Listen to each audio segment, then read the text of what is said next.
Ce régime a fait 3 millions de morts en à peine 3 ans, l'équivalent de la Slovénie, de la Lituanie ou de la Moldavie, ou de tous les habitants de Lisbonne ou d'Athènes. Le pays a perdu un quart de sa population. Le régime a fermé les hôpitaux et les écoles pour en faire des silos à grains et des prisons. L'argent et les magasins ont disparu et la faim, les maladies et une répression brutale ont conduit à un effroyable génocide. Voici l'histoire du dictateur le plus bête de tous les temps, Pol Pot.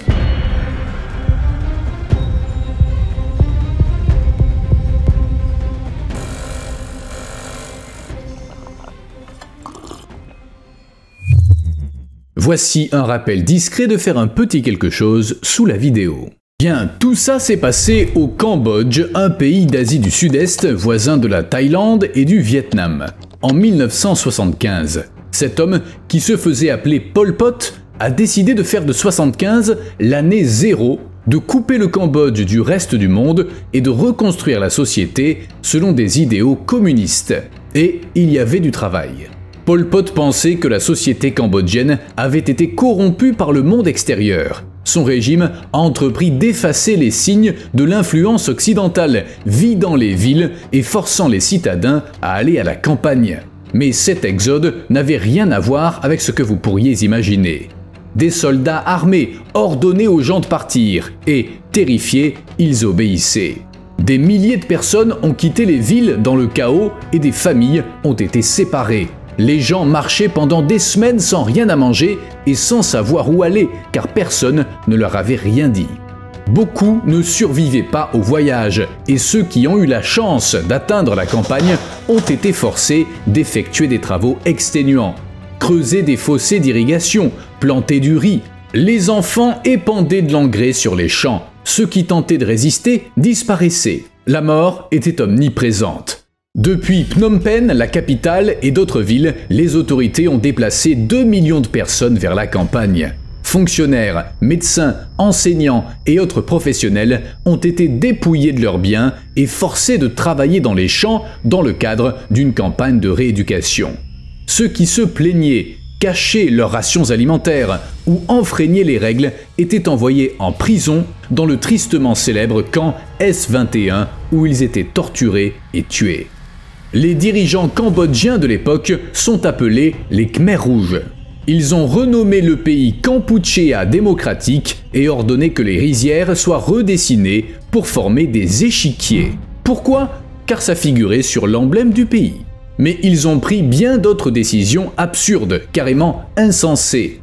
Selon les termes du plan quadriennal de 1976 établi par les Khmers rouges, les Cambodgiens devaient produire 3 tonnes de riz par hectare. Pour y parvenir, il fallait cultiver et récolter du riz toute l'année. Dans la plupart des régions, les Khmers rouges forçaient les gens à travailler plus de 12 heures par jour, sans pause, malgré le manque de nourriture. Comme souvent, ce projet servait un objectif douteux mais grandiose. Les Khmers voulaient transformer le Cambodge en une société rurale sans classe sociale, sans riches, sans pauvres, sans exploitation. L'égalité parfaite. Et pour l'atteindre, les autorités ont supprimé l'argent, le marché libre, l'enseignement classique, la propriété privée, les vêtements étrangers, les rituels religieux et la culture traditionnelle. Les écoles, comme je l'ai dit, ainsi que les pagodes, les mosquées, les universités, les magasins et les bâtiments gouvernementaux ont été fermés ou transformés en prisons, en écuries, en camps de rééducation et en silos. Tous les types de transports ont été interdits, publics et privés. Les loisirs étaient strictement divisés en loisirs révolutionnaires et loisirs interdits. Tous, même les dirigeants du parti, devaient porter un costume noir, considéré comme le vêtement révolutionnaire par défaut. Plus de propriété privée et surtout plus de droits humains, pas le moindre. Il était interdit de quitter sa coopérative ou de se réunir en groupe de plus de 3 personnes. Si 3 personnes se réunissaient pour discuter, elles pouvaient être qualifiées d'ennemis, arrêtées et exécutées. Selon les historiens, supprimer l'économie de marché a été une grosse erreur qui a coûté cher au Cambodge et plus tard à Pol Pot lui-même. On y reviendra, mais avant ça, je vous rappelle discrètement de liker la vidéo. Ça fera au moins une chose positive dans toute cette histoire. Plus je me renseignais sur le Cambodge, plus je lisais de choses terrifiantes. Même les relations intrafamiliales étaient surveillées. On interdisait les marques d'affection, d'humour ou de pitié. Les Khmers exigeaient que tous les Cambodgiens croient en le parti, qu'ils lui obéissent et qu'ils le respectent, car il était censé être comme une mère et un père pour eux. Tout le monde devait travailler, même les enfants. L'État contrôlait chaque aspect de la vie. Bijoux, jeux d'argent et la plupart des livres étaient interdits. Tout était réglementé, même la façon de s'exprimer et la vie privée. Le régime de Pol Pot a dévasté les villes et déchiré les familles. De plus, les Khmers affirmaient que seuls les gens purs étaient aptes à construire la révolution. Peu après leur prise de pouvoir, ils ont arrêté et tué des milliers de soldats, d'officiers et de fonctionnaires qui ne répondaient pas aux normes de pureté. Au cours des 3 années suivantes, des centaines de milliers d'intellectuels, de citadins et même de nombreux Khmers rouges accusés de trahison ont été exécutés. En fin de compte, le régime a exécuté presque toutes les personnes suspectées d'avoir des liens avec l'ancien gouvernement ou des gouvernements étrangers.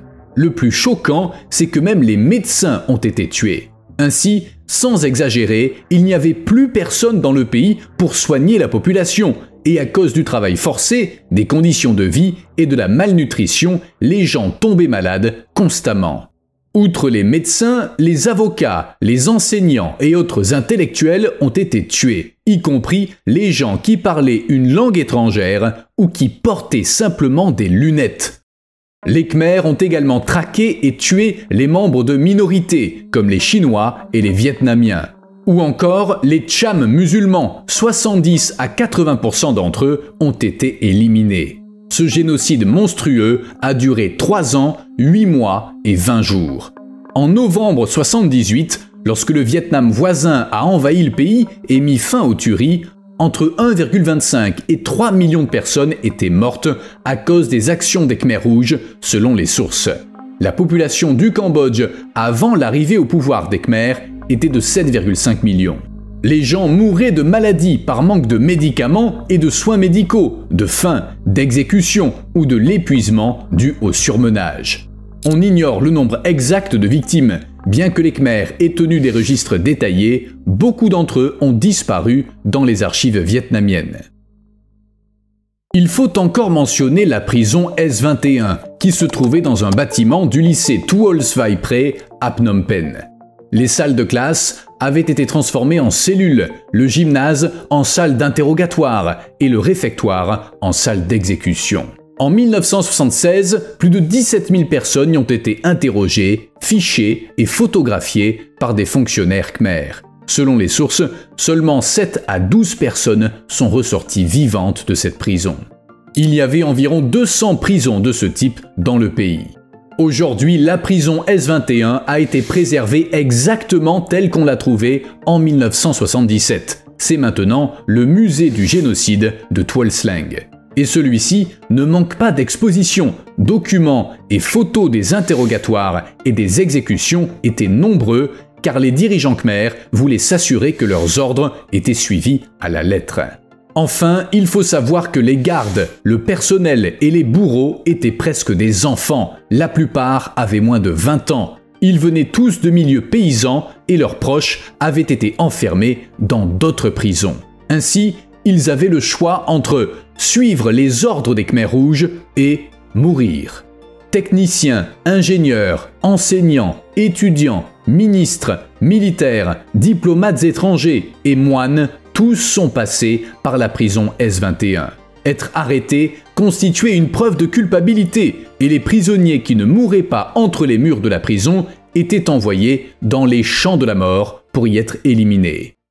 Ces champs de la mort méritent d'être mentionnés séparément. Lorsque le nombre de morts a atteint plusieurs milliers, il a fallu trouver un moyen de se débarrasser des corps. On a alors enterré les victimes dans des fosses communes qui sont ensuite devenues connues sous le nom de champs de la mort. Le verger du village de Chung Ek, à 10 km de Phnom Penh, était l'une de ces centaines de fosses communes. Les prisonniers de la prison S21 étaient emmenés et forcés de creuser leur propre tombe. Souvent, les gens étaient si faibles et affamés qu'ils avaient du mal à accomplir cette tâche, aussi les tombes étaient peu profondes et pour tout dire, la terre recouvrait à peine les corps. C'est pourquoi des os humains peuvent encore être vus dépassant du sol. De nos jours, une stupa bouddhiste remplie de milliers de crânes sert de mémorial. Quant au terme « chant de la mort », il n'était pas officiel, il a été forgé par un survivant pour décrire l'effroyable quantité de corps suite aux tueries des Khmers rouges. Une personne avait survécu à un camp de travail en prétendant être un chauffeur de taxi sans éducation et en cachant son passé. Il s'appelait Dit Pran. Avant que le régime khmer ne prenne le pouvoir, il travaillait comme photojournaliste, il parlait anglais et français et il avait collaboré avec l'armée américaine. Si ça s'était su, il aurait été exécuté sur le champ. Cependant, Dit Pran a survécu à 4 ans et demi de travail forcé et de coups, et il a juré que s'il s'échappait un jour, il dirait au reste du monde ce qui se passait au Cambodge. Et il a tenu cette promesse. Sa vie et son travail sont devenus le sujet du film La Déchirure, qui a remporté 3 Oscars et qui est considéré comme l'un des plus grands films jamais réalisés. Revenons maintenant à Pol Pot, le responsable des souffrances endurées par les habitants du Cambodge. Pol Pot dirigeait le régime totalitaire des Khmers rouges, mais quel était son but ? Eh bien, il voulait construire une société communiste dépourvue de classe sociale. Pourtant, lui-même était né dans une famille assez aisée et dans sa jeunesse, il avait vécu et étudié à Paris. Puis, il est revenu au Cambodge en janvier 1953 lorsque la région se soulevait contre l'occupant français. Cette même année, le Cambodge a obtenu son indépendance de la France et Pol Pot a rejoint le parti révolutionnaire du peuple khmer. Ensuite, il a enseigné dans une école privée tout en planifiant secrètement une révolution et en 1968, la milice des Khmers rouges a déclenché un soulèvement national révolutionnaire. En mars 1970, un coup d'État militaire a eu lieu, suivi d'une guerre civile qui a duré 5 ans. Et donc, le 17 avril 1975, les Khmers rouges sont entrés dans la capitale, revendiquant la victoire. Pol Pot est devenu Premier ministre en 1976. Au début, les habitants étaient plutôt heureux de la victoire des Khmers après 5 années de guerre civile et avant ça, divers soulèvements. Les gens étaient épuisés et ils ont accueilli les nouveaux dirigeants comme des libérateurs qui promettaient une révolution sociale. Mais Pol Pot s'est attelé à la construction d'une utopie agraire et en fait d'égalité, c'est la terreur qui a suivi. Même si les Khmers se concentraient sur la production en s'appuyant sur le travail forcé, ils étaient de piètres gestionnaires, ce qui entraînait des pénuries de nourriture et de médicaments. Mais Pol Pot avait un autre objectif. Étant le chef des Khmers rouges lorsqu'ils étaient encore des rebelles, Pol Pot admirait les tribus du nord-est rural du Cambodge. Elles étaient autosuffisantes et vivaient des biens qu'elles produisaient par l'agriculture de subsistance. Pol Pot voyait ces tribus comme des communautés harmonieuses. Tout le monde y travaillait ensemble, les fruits du travail étaient partagés équitablement et il n'y avait pas de choses nuisibles comme l'argent, la richesse ou la religion. Du point de vue de l'idéologie communiste, c'était un exemple à suivre. Ainsi, une fois au pouvoir, les Khmers rouges ont instauré le même mode de vie, mais à l'échelle du pays. Ça ne pouvait qu'échouer et c'est ce qui est arrivé.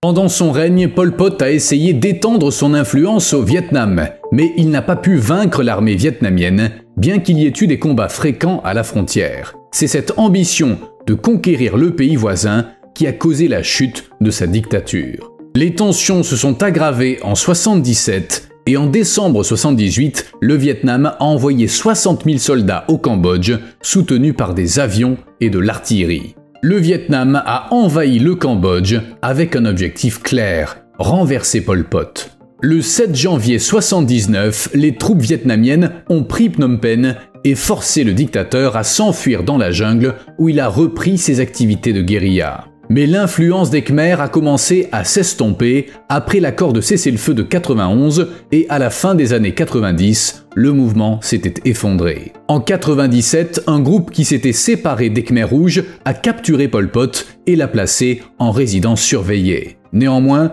il n'a jamais été traduit en justice. Le dictateur est mort dans son sommeil le 15 avril 98 à l'âge de 72 ans et d'une insuffisance cardiaque. Un tribunal soutenu par l'ONU a condamné après sa mort une poignée de dirigeants khmers pour crimes contre l'humanité. Pol Pot n'a jamais montré le moindre remords. Dans une interview donnée au magazine Far Eastern Economic Review en 98, il a refusé de présenter des excuses. Enfin, il a admis quelques erreurs, mais il a nié l'existence des montagnes de crânes qui étaient devenues le symbole de la brutalité de son régime. Selon lui, c'étaient les Vietnamiens qui avaient enterré des os dans les tristement célèbres champs de la mort pour salir sa réputation. Quant à lui, sa conscience était tranquille.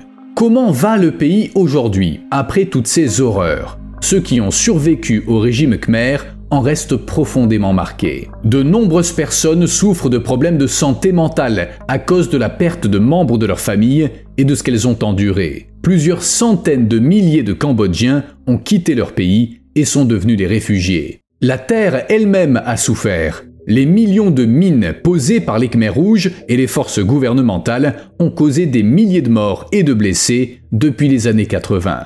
Jusqu'en 1995, le pays ne disposait que de 6 à 12 avocats, et même aujourd'hui, les droits de l'homme y sont limités. Il faut y ajouter une forte corruption, des problèmes économiques et une éducation déficiente. L'ONU classe le Cambodge parmi les pays les moins développés du monde.